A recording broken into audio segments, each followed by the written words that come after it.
It is always a fantastic day when I get the opportunity to feature a member of the 52 Qs community right here on the podcast. And today I am thrilled to be joined by Brandon Psenicka, who is a recent winner of our Pomp and Circumstance Composer Quest. Brandon is not only an active composer pushing into the world of production and library music, but he's also a published arranger, he's a dad, and he is a full-time elementary school band director, which makes him the perfect candidate to write a creepy arrangement of Pomp and Circumstance, you know, the graduation song titled Chomp and Circumstance. So we're going to talk about balancing music creation with a super busy family and teaching life, how arranging for young students influenced his compositional voice, and why having a creepy kid singing over a toy piano might be the secret sauce for trailer success. Oh, and we will be listening to his cue along with some of his other work. So why don't you join us on this week's episode of the 52 Qs podcast.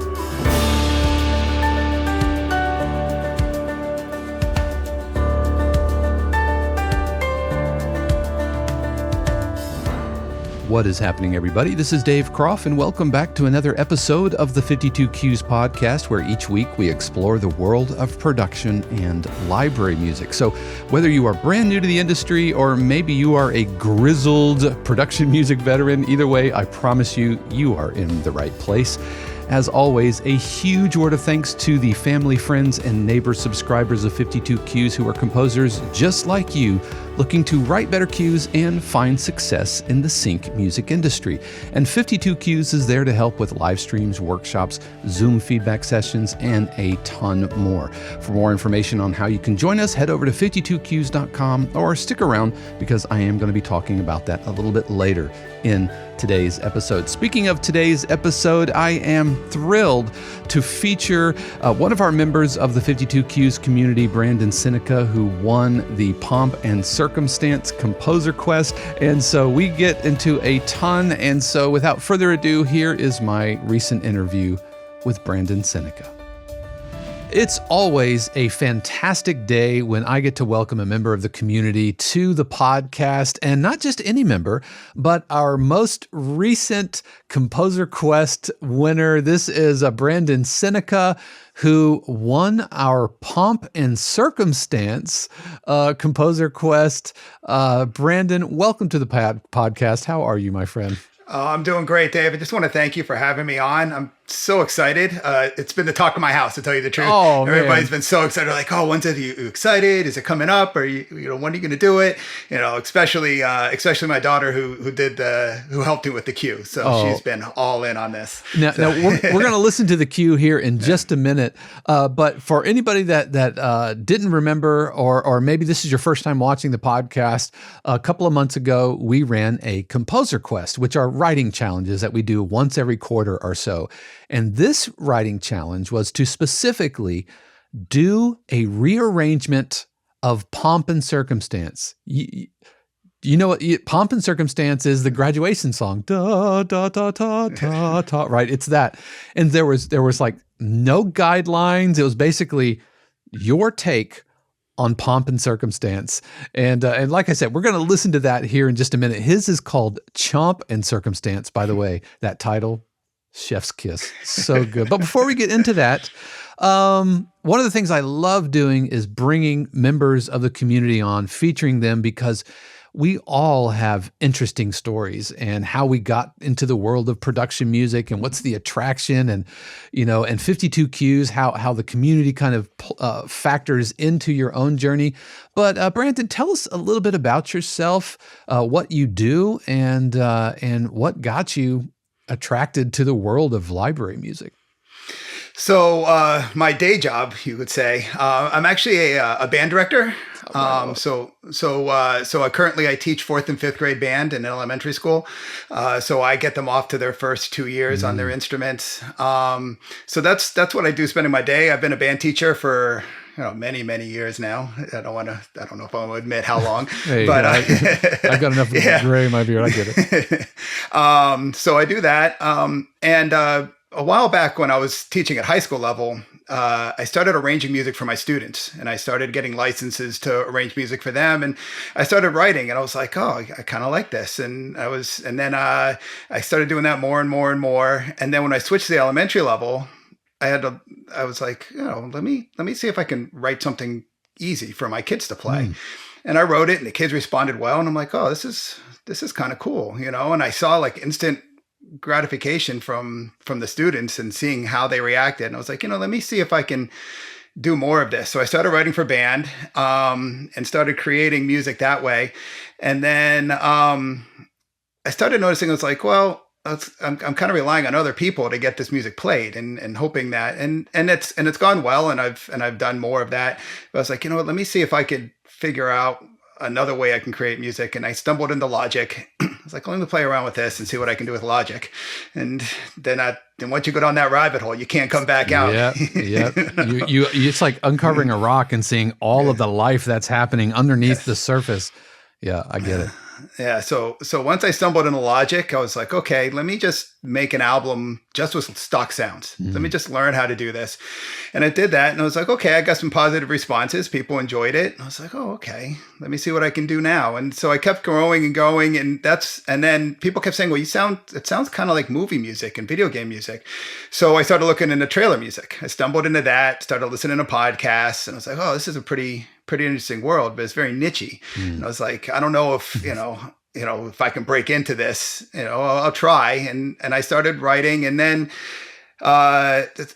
very recently, and that was going up to about this winter. And then New Year's hit, and I was like, okay, New Year's, let me find like New Year's resolution. Let's re-up, let's push forward. Let's see what I can accomplish this year. And it's only January that I stumbled upon 52 Qs.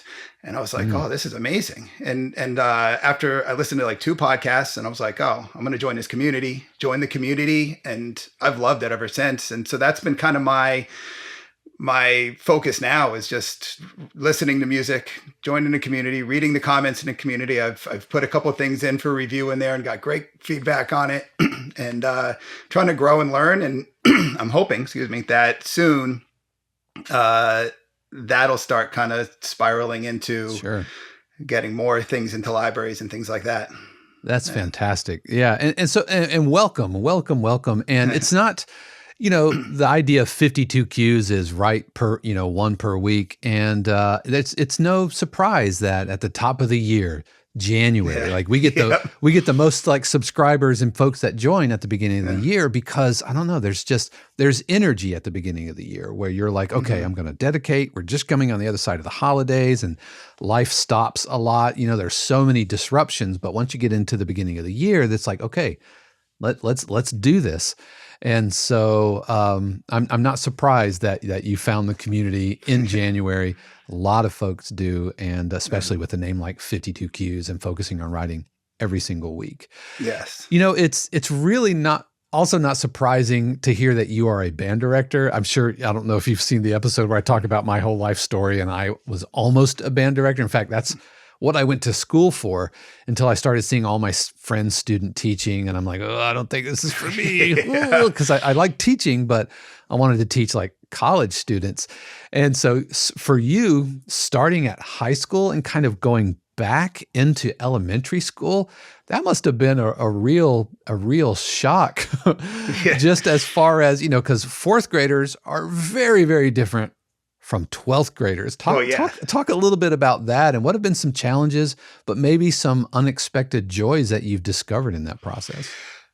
I think what the biggest challenge was when I made the switch, just day one, just having those 4th graders walk in and like, oh, you don't even know how to open this case without the instrument spilling all over the floor, let alone putting it together. Yeah, we're starting that soon. We're starting that early. Yeah. So just that mind shift of, okay, how do I break this down to its most simplest form so we can build up from there, as opposed to, okay, we already have a good foundation of everything that's happening, and what's the puzzle piece that we need to put together to push it to that next level, right? But ultimately it's the same thing in the end. It's, where are we now? What are we gonna do tomorrow to make it better, right? And that's always been kind of how we went. I tell my students at every level, I don't care where you are right now, let's see where you are tomorrow, right?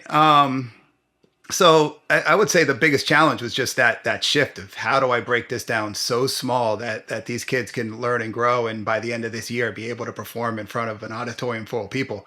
Wow. They're very resilient. They're very quick to learn. They're very, I found that it wasn't as small as it needed to be, but it definitely that was where I had to really make that mind adjustment in the beginning. Yeah, I got to tell you, if I had the opportunity in fourth or fifth grade to start learning like a band instrument, we had the option in fifth grade. We could take orchestra, like we could take violin, basically. But I really wanted to be a drummer, so I'm like, oh, I'll wait a year. I almost became a violinist. That's how hungry I was to jump into playing an instrument. But man, fourth or fifth grade, and so you have like you percussionists and like brass players and all of that. We have a full band. We start them off, in fourth grade. We'll start them flute. You could choose from flute, clarinet, saxophone, trumpet, trombone. Oh wow! Percussion. I even have euphoniums, and then we start growing from there. We get fifth graders. I got those 10-year-old fifth graders holding giant tubas. Jeez, I mean, working away. Yeah, and it's not like. It's not like you can get a scaled down, like I guess a piccolo is technically a scale, but like you can buy like a quarter scale or a half scale cello for a kid learning cello, but they don't make half scale alto saxes, do they? No, not for alto sax. No, they do make smaller tubas. That helps a little bit. Yeah. Oh my gosh. Yeah, but an instrument is what it is. So we sometimes I'll bring them down and I'll put it in their hands and make sure it's not going to be too big for them or things like that. But generally, if they want to go for it, I let them go for it. Oh, that's amazing. Yeah. That's amazing. Have you explored having some of your arrangements and stuff like actually published? For a band, I have a couple things out there. Yes. Oh, that's amazing. I have a couple band works published, and I've self-published a couple things as well. So I have some music out there for other students to perform. Shameless plug, man. What platforms do you have those on of your things that are published? Because I am positive that there's a band director out there right now who would probably love to have a piece of music that isn't the same old. You can find anything. There's a JW Pepper. It's like the Amazon for band music. Gotcha. So they can just jump on JW Pepper, put my name in, and they'll find a range of music from elementary up to high school level if they're interested. Yeah, we'll have links to that JW Pepper. We'll have links to that in the show notes. I have a buddy of mine from college who's a middle school band director, and he realized, wow, I really do not like a lot of the literature for middle schools and writing for middle schools, unless and any age range really, but he knew exactly what his kids could and couldn't do. And so he wrote specifically to what his band could do. And it turns out his band's a pretty good representation of what middle schoolers in general can play. And he's found a whole other secondary career and income stream from just writing, doing something that he wanted to exist in the world. And so yeah, we'll have links to that for you. So you say you're relatively new to the production music world. What was it specifically about trailer music or production music that drew you? So what I've noticed is a lot of it, when I write my music, even when I write the band music or when I write production music, I like layers.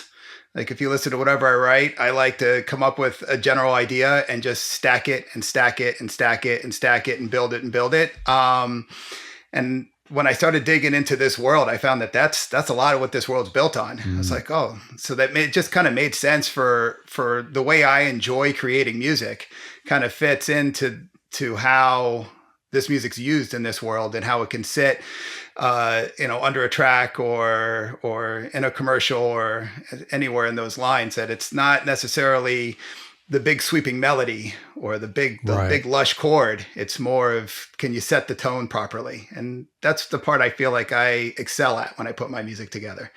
So it just kind of made sense. For the music that you write for your band, is there a lot of kind of like textural crossover, or do you find yourself like using similar rhythmic patterns over here and find that you can cross those beams pretty consistently? It's kind of that. I'll find a motif or a rhythm or a basic 4-bar phrase or something, and then a lot of times I'll use that as kind of the foundation for 2 minutes of music, tossing it around from different instrument to different instrument and layering different things on top of it, different rhythms that kind of go against it or with it. The same, it's almost like I almost look at a score the same way you would look at the blocks on Logic, and it's just, okay, now I'm just going to move this from the saxophones over to the trumpets and have them do it for a while. And maybe I'll just switch it up this way and flip it upside down or, that kind of way. Yeah, that's really interesting. I'm sitting here as we're talking, I'm wondering, I'm like, I wonder if my latest dramedy cue would work like in a middle school band or an elementary school band, because they're roughly the same. About how long is a standard kind of band piece as far as 2 to 3 minutes for like a mid-level piece? Yeah. I would say, it's about the same length. It's usually same, similar format. You can, you throw in your intro, A section, B section, A section, leave it. And that gives you a pretty solid, piece of music for 6th, 7th, 8th grade. Yeah. Wow. I'm sitting here thinking, oh, well, there's a new income stream unlocked, but I'm like, okay, when, Dave, when are you going to find time to do this? And it brings up a good question I'd love to ask you that I am positive viewers of the podcast and listeners resonate with, because so many of our members, you're probably watching this and this might be you, production music isn't the full-time job. In fact, it might not even be the secondary job. It might be more of a monetized hobby, which is totally okay. But for you have a family, you have like a publishing side, you're a band director, and now kind of dipping into the world of library music. How do you find you're balancing all of those different irons in the fire? Schedule. It's all about the schedule. So the day's blocked off. The morning I'm teaching. Afternoon I'm with the kids. We're carpooling. We're doing all that stuff, all the typical family stuff. And then nighttime, that's my quiet time down in the studio. So then after the kids go to bed or whatever, I'll come down and that's when I either play or write or whatever I need to do at the time. And then I try not to get too much into shiny toy syndrome where I'm bouncing from one thing to another. Yeah. So I find that I work best when something comes up that gives me a very specific timeline. Because if I'm kind of loosey-goosey, then I treat my time that way too. Right. But if I have like, see if you can write this by Friday, I'm like, okay. And now I got something to do. And then I find that structures my time even better. But it really is just, and being reasonable with it. Like there'll be nights where I'll be like, I don't have the bandwidth for this tonight. Yeah. And I just won't, and try not to push it and overextend myself. So things come out a lot slower that way, but I find that they come out better that way. Yeah. And the last thing you want to do is overpromise and underdeliver, even if it's with yourself, because, sometimes aren't we our own like worst boss, and so we don't deliver something for ourselves and then we carry like guilt or whatever. And I know that's a pretty big word to describe it, but I don't know, it just kind of sticks on you. And speaking of scheduling, even though Pomp and Circumstance, the Composer Quest was several months ago, we're recording now because I think you said just today, your last day for the school year was just today. Last day of school was today, yes. Oh my gosh. And so you're like, well, I've got a spare couple hours. I think I'll go ahead and book an interview. Yeah, why not? Yeah, why not? Well, thank you very much. But you're clearly doing something right as far as with your schedule. Now let's talk Pomp and Circumstance. And I'm debating, do we listen first or do we talk about it? Why don't you tell us tease a little bit about what we're going to hear. We'll take a listen to it, and then you can tell us more on the other side of that. You know what? I can tie it into our previous conversation. As a band director, I've done many graduations over the year. I've stood there and watched all those kids slowly stroll in as we loop the A section over and over and over again. So maybe it's a little bit of that inner turmoil as you're waiting to do this song the 50th time in a row. Yep. Maybe a way to look at it. And so, so let's take a listen to it. We're going to take a listen to Chomp and Circumstance, and then we'll talk about it on the other side.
That was Chomp and Circumstance. Again, that title, Chef's Kiss. And I don't know, you've not been in the community that long, but we did a composer quest a couple of years ago called Fright Night, and it was all like creepy Halloween music. And you don't know this about me. Maybe you do. But one of my irrational fears is children singing in a minor key, right? Little creepy kids singing. Literally, had I hair on the back of my neck, twould be standing up. And I got to say, was that singer? Did the singer belong to you? Yes. Yeah. That's my daughter, Zoe. Excellent. Yes. She was, it was a lot of fun doing that with her. Yes. Oh, that's amazing. Yeah. Sounded fantastic. So, talk about it. Talk about the, your process and, just walk us through how you put this cue together. I always start with Act 1. I guess that's one of the trailers comments is Act 1, Act 2, Act 3. You do a three-step process. I always try to set that atmosphere up in the beginning, and kind of work from there, and just kind of build up from what we're doing. So right off the bat, I was like, okay, let's do a creepy version of this. Let's do something completely in, left field and see what happens. So I started playing around with the pads and the sounds, and I started coming up with a nice bass and a nice foundation for the drones. It's like, okay, let's go on there. Found the toy piano. And I was like, okay, perfect. Let's go a little cliche with the toy piano. When in Rome, right? Yeah. So I started just by fragmenting the melody. So if you listen real close to that first 30 seconds, it's little fragments up and down the melodic phrase to kind of set up what's coming up. And then originally I was going to have the piano just play the melody the whole time as it built. And then one night I was talking to my daughter, and she was talking about her concert coming up, and I was like, hey, you want to sing for me? She's like, yeah, I want to. That's awesome. So we came down, she took a couple of takes, and she did great. So we put that in there, and then that kind of really just, from there, it just exploded. And, that gave me the spark to kind of go from there and build it. And then the ending part, that's the part I usually struggle with the most, is that Act 3. Is it big enough? Did I do the drums right? So that's that's the area where I actually spent the most time, is trying to figure out how to make that work, how to connect it. How much of the main melody do we want to keep going in the back end? Do we, I felt like playing the whole melody would be too much, those kind of things. So that's where I would say, of my writing process, probably 50-60% of it was on that last 40 seconds. Yeah. And when you're doing like trailer, that the Act 3 is so dense, it's really hard to mix, and it's hard to get it as loud and as epic and big as it needs to be, and still it doesn't sound like a compressed mess. Yes. So really, really well done, man. Really, really well done. And is it safe to assume that this cue has yet to be published? It has not been published. No, it's still available if anybody wants it. All right. I'll tuck that away. Yeah, for sure. There may or may not be some consideration. Or if you're a library, a publisher, and think, hey, man, I would love to have that, then we'll absolutely get you in touch. But 52, we call first dibs, Brandon. First dibs. You're more than welcome to it. So this is the cue that won. That got first place in our Pomp and Circumstance Composer Quest, and this was voted on by your peers. It wasn't me and Shannon like putting our thumb on the scale or anything like this. This was 100% voted by the viewers and voted by the members of the community. So I just want to say congratulations.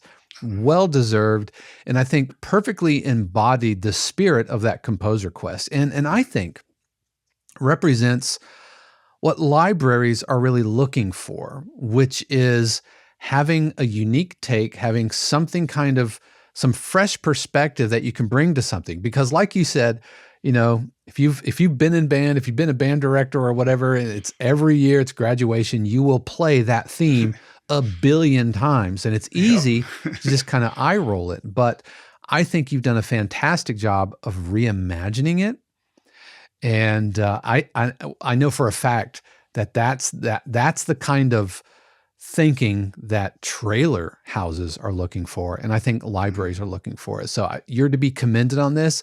Not that the other ones weren't good. We had some amazing submissions, and every single one of them were interesting takes on pomp and circumstance. And by the way, we'll have a link that you can check out from the live stream from a couple of months if you want to hear them all.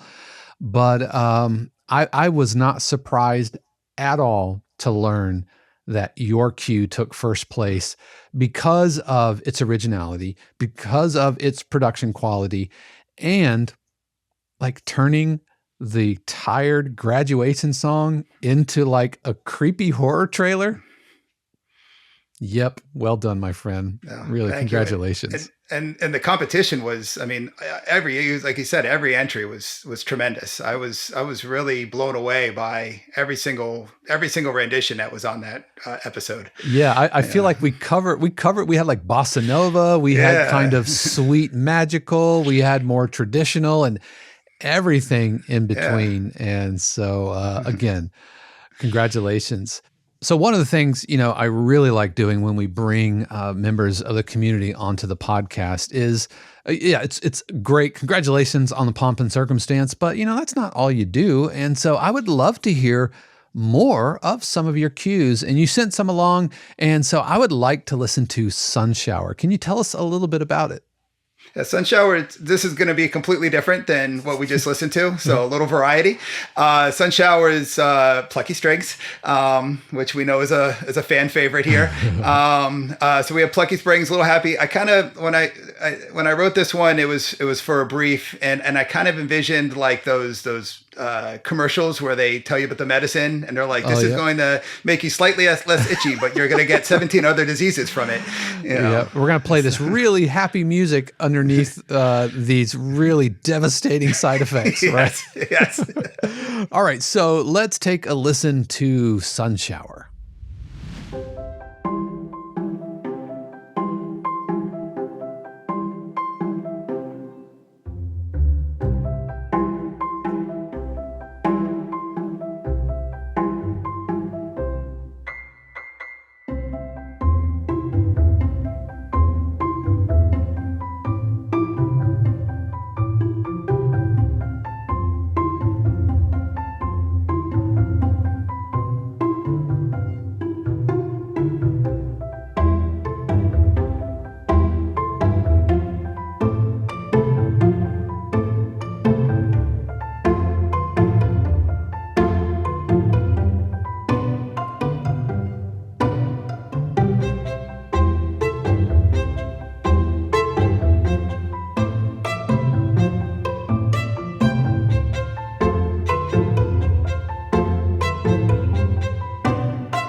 Ask your doctor if Ozempic is right for you. Yes. Well done. Really well done. Appreciate you for sending that along. And yeah, that was marvelous, man. I really enjoyed that.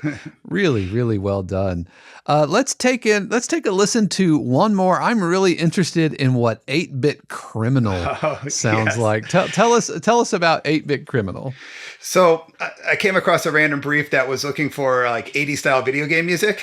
So I figured this was a great time for me. And that was right when Serum 2 came out. So it's like, this is a great time for me to kind of play around with Serum 2.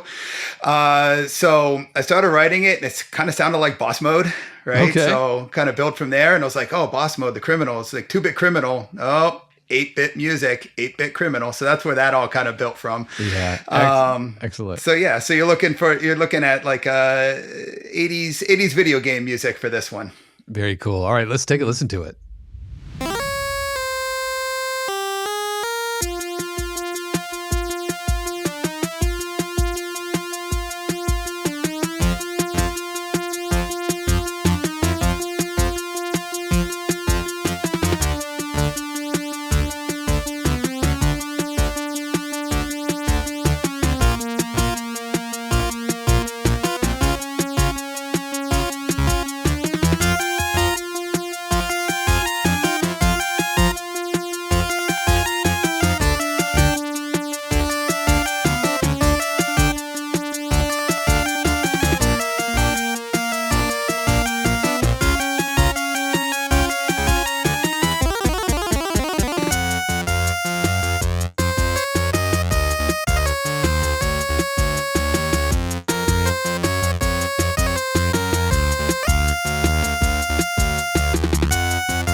That was 8-bit criminal. I got to tell you, man, it's the way you described it is exactly.